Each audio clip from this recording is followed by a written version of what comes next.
저녁 식탁 위로 김이 다 빠진 미역국이 식어가고 있었다. 아버지의 약봉지가 그 옆에 놓여 있었다. 기침 소리가 거실을 채웠다. 아버지는 떨리는 손으로 약통을 뒤적이며 물을 한 모금 마셨다. 아들은 피곤한 얼굴로 식탁에 앉아 있었다. 며느리는 아이들 그릇을 치우며 긴장된 눈빛을 감추지 못했다. 주말에 들른 딸은 가방을 옆에 둔 채 무언가를 눈치챈 듯 경계하는 표정이었다. 초등학생 손자와 중학생 손녀는 어른들의 표정을 살피며 조용히 밥을 먹고 있었다. 아버지, 아들이 조심스럽게 입을 열었다. 이제는 요양원에 모시는 게 낫지 않을까 싶습니다. 병원 가까운 데로 알아봤습니다. 순간 식탁이 얼어붙었다. 딸의 얼굴이 하얗게 변했다. 뭐라고? 오빠 어떻게 그런 말을 해? 딸의 목소리가 떨렸다. 아버지는 집에서 모셔야지. 요양원이라니. 너는 주말에만 와서 보고 가잖아. 아들의 목소리에도 억눌린 감정이 배어 있었다. 매일 모시는 게 얼마나 힘든지 알아? 그럼 내가 모실게. 딸이 의자를 박차고 일어섰다. 하지만 요양원에 보낸다는 말만은 절대 하지 마. 아버지는 고개를 숙인 채 말이 없었다. 그의 손이 물컵을 잡고 있었지만 떨림을 멈출 수 없었다.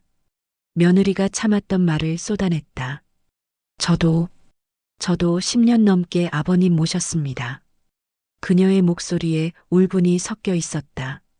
출근하고 애들 챙기고 병원 모시고 솔직히 이제는 제 한계예요.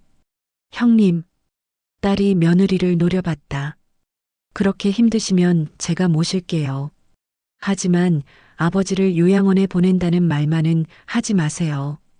너는 같이 살지도 않잖아. 아들이 버럭 소리를 질렀다. 주말에만 와서 잠깐 보고 가는 내가 뭘 알아. 내 아내가 얼마나 고생했는지 내가 알기나 해? 내가 같이 못 사는 게 죄야? 딸의 목이 메었다. 나도 직장 다니고 애 키워야 한다고. 그래도 아버지를 요양원에 보내겠다는 생각은 단 한 번도 안 해봤어. 며느리가 눈물을 닦으며 말했다. 저도 아버님을 버리자는 게 아니에요. 그냥 좀 더 전문적인 곳에서 돌봄을 받으시는 게.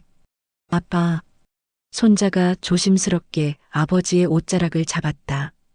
난 할아버지랑 같이 있고 싶어. 요양원 가지 말면 안 돼? 손녀가 한숨을 쉬었다. 근데 우리 가족은 여행도 못 가잖아. 친구들은 다 가는데. 딸이 손녀를 쏘아봤다. 너까지 그런 소리 하니 속상하다. 할아버지는 내 할아버지시다. 미안해요. 손녀가 기죽어서 고개를 숙였다. 그때였다. 탁! 아버지가 들고 있던 물컵을 식탁에 내려놓았다. 방 안이 고요해졌다. 모두가 아버지를 바라봤다. 그만해라. 아버지의 목소리는 낮고 떨렸다. 다 들었다. 아버지는 떨리는 손으로 약통을 주워들었다. 나도 내 엄마 떠난 뒤 너희 짐 되고 싶지 않았다. 한숨이 길게 새어나왔다. 사실 요양원 얘기 내가 먼저 꺼내려 했다. 아버지. 아들이 놀라서 입을 열었지만 아버지는 손을 들어 말렸다. 너희가 얼마나 힘들어하는지 다 알고 있었다. 아버지는 며느리를 바라봤다. 며느리야, 내가 얼마나 고생했는지 알아. 새벽같이 일어나 밥 차리고 출근하고 저녁엔 애들 숙제 봐주고 그러고도 병원까지 데려다 주느라 얼마나 힘들었겠니. 며느리의 눈에서 눈물이 떨어졌다. 아버지는 딸을 봤다. 내가 주말마다 오느라 얼마나 바쁜지도 안다. 남편하고 싸워가면서도 오는 거 다 알아. 딸이 입술을 깨물었다. 아버지는 손자와 손녀를 보았다. 애들도 친구들처럼 여행 가고 싶은 거 당연하지. 할아버지 때문에 못 간다는 거 다 알아. 미안하다. 아버지. 아들의 눈시울이 붉어졌다. 제가 잘못했습니다. 버리려는 게 아니라 제대로 지켜드리고 싶어서 그랬어요. 집에서는 제가 제대로 못 모시는 것 같아서 그의 목소리가 떨렸다. 딸 손을 꼭 잡으며 아버지, 저도 모실 각오했어요. 오빠랑 저 함께 방법 찾아볼게요. 며느리가 아버지 앞으로 다가가 무릎을 꿇었다. 죄송해요, 아버님. 힘들다고만 했지. 가족이라는 걸 잊은 것 같아요. 그녀가 흐느꼈다. 아버님이 계셔서 우리가 가족인 건데 제가 너무 이기적이었어요. 손자와 손녀가 할아버지에게 달려갔다. 손자가 할아버지 무릎에 안기며 말했다. 할아버지, 우리 집에 꼭 계셔주세요. 할아버지 없으면 안 돼요. 손녀가 눈물을 닦으며 말했다. 여행 같은 건 나중에 가도 돼요. 할아버지가 있어야 우리 집이 집이에요. 제가 진짜 이기적이었어요. 아버지가 두 손자의 머리를 쓰다듬었다. 그의 눈가에도 눈물이 맺혔다. 내가 가장 큰 복을 받은 놈이구나. 아들과 딸, 며느리가 서로 눈빛을 교환했다. 아들이 먼저 입을 열었다. 아버지, 요양원은 보류합시다. 우리가 번갈아 가며 모시는 걸로 해요. 제대로 된 계획을 세워볼게요. 딸이 고개를 끄덕였다. 응, 나도 같이 할게. 한 달에 열흘씩은 우리 집에서 지내시게 할게요. 남편이랑 다시 얘기해 볼게.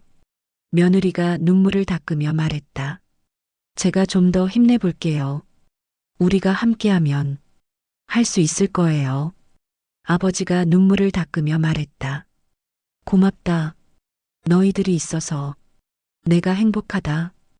온 가족이 식탁을 사이에 두고 서로의 손을 잡았다. 식어버린 미역국, 정리되지 않은 그릇들, 약봉지. 그 모든 것이 그대로 있었지만 이제 그것들은 더 이상 무거운 짐이 아니었다. 그것은 가족이라는 이름으로 함께 나눠질 수 있는 것이었다. 창밖으로 저녁 노을이 지고 있었다. 거실에는 잔잔한 평화가 흘렀다. 여전히 어려움은 남아있겠지만 이제 그들은 혼자가 아니었다. 함께였다. 영상이 마음에 드셨다면 좋아요와 구독, 그리고 댓글로 따뜻한 응원 부탁드립니다. 여러분의 작은 관심이 큰 힘이 됩니다. 감사합니다.